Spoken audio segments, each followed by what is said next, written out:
Hello दोस्तों, नमस्ते। मैं आपका दोस्त मंजीत भजपुरिया और हमारे यूट्यूब चैनल आप सभी का स्वागत है। और हम आए हैं परिवर्तन द विजन, जिसका डायरेक्टर है कुमार विष्णु सर। और जो आप भी कंपटीशन वगैरह की तैयारी कर रहे हैं तो ये वीडियो आपके लिए है और हम कुमार सर से बात करेंगे। सर, आपका यूट्यूब चैनल में हमारा स्वागत है। चलिए, सबसे पहले तो आपके दर्शकों को हार्दिक शुभकामनाएं और उज्जवल भविष्य की कामना है और आपका कि आप भी तरक्की करें और तरक्की करें और आपका चैनल ग्रोथ करे। सबसे पहले तो आपसे क्वेश्चन है कि आप थोड़ा अपना परिचय दीजिए। परिचय, अब मैं परिवर्तन डिवीजन का डायरेक्टर और नेशनल ह्यूमन राइट का डिस्ट्रिक्ट प्रेसिडेंट हूँ यहाँ का। और यही सब संस्थाएं चल रही हमारी जो कंपटीशन से संबंधित है। ये परिवर्तन डिवीजन का शुरुआत कब की? परिवर्तन डिवीजन की शुरुआत तो हुई जब मैं इलाहाबाद मेडिकल कॉलेज में था। तो वहाँ कंपनी गार्डन जो आजाद पार्क है जी, उसमें शाम को टहलने के लिए जाता था। तो वहाँ कंपटीशन की तैयारी करने वाले जो बच्चे थे उस पार्क में बैठ के जो अपनी कोचिंग संस्थानों से छूटते थे तो वहाँ बैठ के पढ़ते थे जी। तो कई बार हम टहलते टहलते थक जाते थे। तो वहाँ पे क्या होता था कि उन्हीं के परिवर्तन डिवीजन की शुरुआत तो हुई जब मैं इलाहाबाद मेडिकल कॉलेज में था। तो वहाँ कंपनी गार्डन जो आजाद पार्क है जी, उसमें शाम को टहलने के लिए जाता था। तो वहाँ कंपटीशन की तैयारी करने वाले जो बच्चे थे उस पार्क में बैठ के जो अपनी कोचिंग संस्थानों से छूटते थे तो वहाँ बैठ के पढ़ते थे जी। तो कई बार हम टहलते टहलते थक जाते थे। तो वहाँ पे क्या होता था कि उन्हीं के बीच में बैठ जाता था तो देखता था कि ऐसे सवाल लगा रहे हैं जो बहुत आसान है और उनको लॉन्ग लॉन्ग मेथड से लगा रहे हैं और जिसको अगर आप देखें तो विजुअलाइज करके केवल क्वेश्चन को सॉल्व किया जा सकता था। तो मैं देखा कि पूछा उनसे तो बताया सब कि मैं फलाने संस्था में पढ़ता हूँ और वहीं का ये नोट से क्वेश्चन है। तो फिर मैं कहता था इसको तो इस तरीके से भी लगाया जा सकता है। तो कुछ बच्चों को इस तरह से कई दिन बताया टहलते ही समय जब थक जाता था बैठ जाता था। तो उन लोगों ने क्या किया कि अपने कहा कि सर आप क्या करिए कि आप मेरी संस्थान में पढ़ाइए। वहाँ इंग्लिश उस समय मैं पढ़ाता था। इंग्लिश का क्या करिए कि क्लास ले लीजिए, हमारे वहाँ इंग्लिश सेक्शन बहुत वीक है। तो फिर उन्होंने अपने डायरेक्टर से बात किया, उनके डायरेक्टर मुझसे विजिट किए। कई शर्तों पे फिर हम लोग जुड़े और फिर से कहानी। अच्छा, पढ़ाई करियर में किन किन चीजों का सामना करना पड़ा आपको जब वहाँ पढ़ाई कर रहे थे? पढ़ाई के दौरान तो बहुत सी समस्याएं आती हैं। अब एक तो आर्थिक तंगी आती है, दूसरा कि अगर पढ़ाई में जो सबसे बड़ा आता है कि आप जिस संस्थान में पढ़ते हैं जिस संस्थान में किस तरह की फैकल्टी। जैसे आप पढ़ रहे तो आपको क्या क्या दिक्कत है? अब मुझे तो देखिए, पहले तो मैं जिस परिवार से आता हूँ वो आर्थिक तंगी से जूझ रहा था। दूसरी चीज कि बड़े संस्थानों में पढ़ नहीं सकता हूँ, इसलिए जो स्कूली शिक्षा थी वो कक्षा 8 तक गई। 9th के बाद मैंने सेल्फ स्टडी किया जी। और 9th का रजिस्ट्रेशन हुआ, 10th का, फिर 11th 12th वाला, फिर यूजी पीजी, ये सारा जो सिलसिला था ये केवल सेल्फ स्टडी से हो पाया। और यहाँ तक का सफर पूरा जो है जितनी भी तैयारी किया वो सब सेल्फ स्टडी से था और कोई बात नहीं थी इसमें। आज के जो युवा पढ़ रहे हैं उनके लिए क्या संदेश देना चाह रहे हैं जो कंपटीशन की तैयारी कर रहे हैं? आप यहाँ कंपटीशन की तैयारी करा रहे हैं, उनके लिए क्या संदेश देना चाह रहे हैं?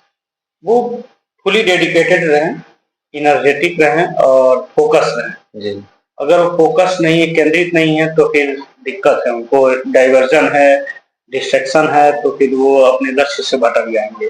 और फुली डेडिकेट हैं, पूर्णतः त्यागी हैं, सेंट्रेट बने हुए केंद्रित हैं, वो काम अच्छा कर जाएंगे।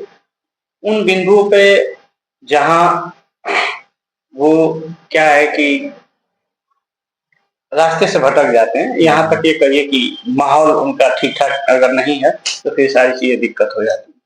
और एक जो सफल स्टूडेंट है और असफल स्टूडेंट, उसमें कुछ फर्क बताएंगे? क्या उसमें फर्क है? सफल स्टूडेंट वो है कि मेरे हिसाब से कि जो अपने संविधान को मानता है जी, जो अपने कॉन्सेप्ट है उसको अपनी जीवन यात्रा में कनेक्ट करके जीता है, वास्तविक जीवन से जोड़ के जीता है, पढ़ता है, जीता है, तो वो सफल स्टूडेंट है। बाकी आप नौकरी पा जाइए तो उसको मैं बहुत सफलता नहीं मानता हूँ। नौकरी पाने के बावजूद भी आप संवैधानिक मूल्यों, सिद्धांतों या सामाजिक सरोकार को ठीक नहीं लेके चलते हैं, अपने जीवन में नहीं उतारते हैं, तो वो मानते हैं कि वो असफलता का ही कारण। आप यहाँ पढ़ा रहे हैं, अगर जो कोई असफल स्टूडेंट होता है, मतलब वो हार जाता है, उसे आप कैसे मोटिवेट करते हैं? जैसे आप एग्जाम ले रहे हैं, बार बार फेल हो रहा है, तो उसे कैसे मोटिवेट करते हैं? सफल स्टूडेंट क्या नहीं, जैसे वो कोई स्टूडेंट है, आपने उसे पढ़ा रहे हैं, वो फेल हो जा रहा है, उसे आप कैसे मोटिवेट करते हैं?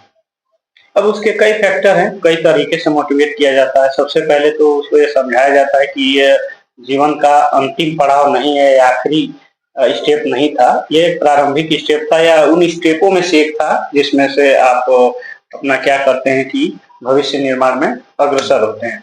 तो उसको समझाया जाता है, फिर ये समझाया जाता है कि ये जिंदगी समाप्ति नहीं है, उतराव चढ़ाव का सिलसिला है, और अब फिर से कोशिश करते हैं, आर या पार कटोरा या कार वाला कॉन्सेप्ट लेके चलते हैं, और मानते हैं कि उसके साथ किस तरह की उसकी जरूरत है, इस समय इकोनॉमिकल जरूरत है या इमोशनल उसको स्ट्रांग करना है, उसके साथ फिर चेक किया जाता है कि उसका कहाँ से किस किस कॉन्सेप्ट में कमजोर है, उसका वीक जोन देखा जाता है, स्ट्रांग जोन देखा जाता है, फिर एक प्रिपेयरिंग किया जाता है उसको फुली डिजाइन कि वो उस सेक्टर में मजबूत हो और फिर से अपने सक्सेस को हासिल करें।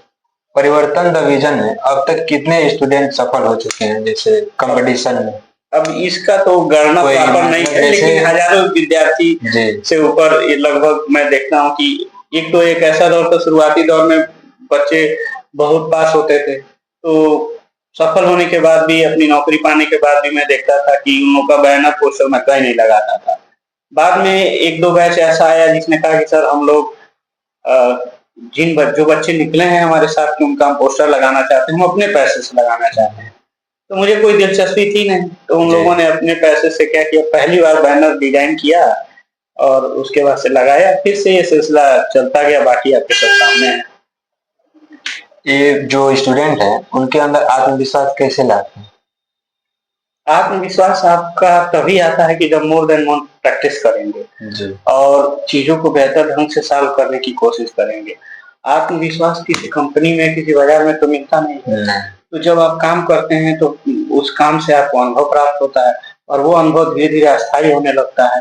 तो जब अस्थायी होने लगेगा तो आपको मजबूती मिलने लगेगी, तो आपका जो सेल्फ कॉन्फिडेंस लेवल वो ग्रो हो जाएगा या स्ट्रांग हो जाएगा।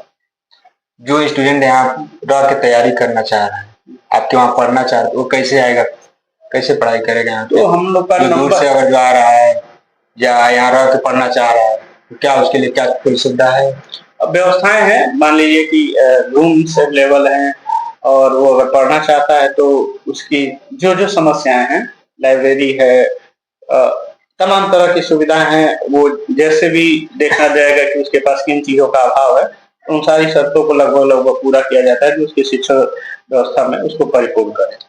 आपका ये जो YouTube पे है, जो बैनर बनेगा उस पे आपका नंबर दिखाया जाएगा, तो उस नंबर पे वो कब फोन करेगा आपके पास? कोई उसका 24 आवर्स कर कभी फोन कर सकता है? 24 आवर्स कर सकता है, उस 24 घंटा समय। अदर जानकारी के लिए भी फोन कर सकता है या केवल पढ़ाई के लिए भी? कैरियर काउंसलिंग से संबंधित भी बात कर सकता है कि जैसे अगर हाई स्कूल का 12th का बच्चा ग्रेजुएट पास किया या इसमें अभी है पीयर है, तो फिर से वो ये पूछ सकता है कि हमें इस सेक्टर में जाना है, चाहे किस सेक्टर में हम जाएं या कौन से जॉब को सिलेक्ट करें, किस जॉब की तैयारी करें, कौन सा हमारे लिए सुटेबल होगा, तो सारा प्रॉपर गाइडलाइन उसको कैरियर से संदर्भित दिया जाता है। दोस्तों, ये थे कुमार विष्णु सर, और हमने सर से बात किया। अगर जो आप भी कंपटीशन की तैयारी कर रहे हैं या कहीं से भी तैयारी कर रहे हैं, एक बार आप कॉल